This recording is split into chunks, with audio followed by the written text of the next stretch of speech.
asalaamaaleykum wa rahmatullahi taala wa barakatuhu.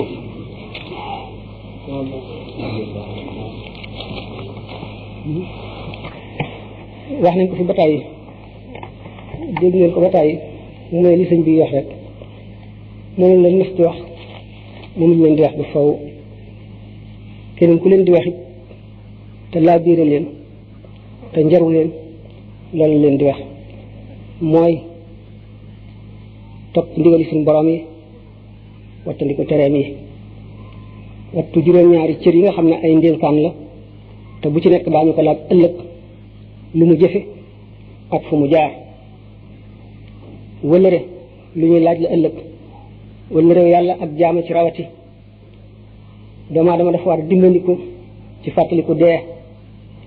lu fi dee yàgg-yàgg lu mu bari bari lu mu ci dëkk nit day delloo ci xelam di teewlu bisam di teewlu waxtu sukkuraatam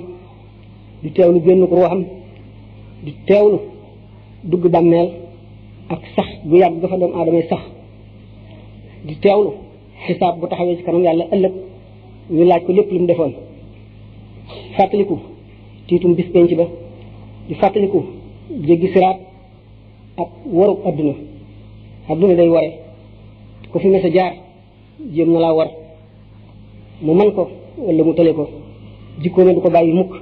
te day gën a yokk adduna lu fi nekk luy ware la tey ak ëllëg lanu mel na lu mu jege daf na koo sori ba suñ xel du ci dem li ñu sant mu tàyyalal suñuy cër ba duñ ci sawar lan war a bëgg muy yàlla ak texe ëllëg mu dina ko fàttaloo fu ñu toll ndax dina wan rafet yoo xam ne du rafet ci dara du yàgg du sax te mu fi ba lay indil nit ki ëllëg kon doomu aadama war na delloo ci xelam ci ndigali boromam ak i tereem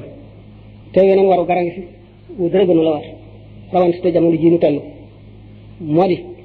fexe ba am ab yar am ay teggin yar sa waa kër jàngal leen i teggin yee leen ubbi seen i bopp ci yàqu-yàqu jamono ji ak wari adduna si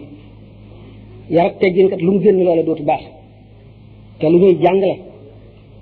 yar fa mu tàmbalee fa nit ki tàmbalee dox la yar tàmbalee julli sax balay war nga dem bay mu kàllef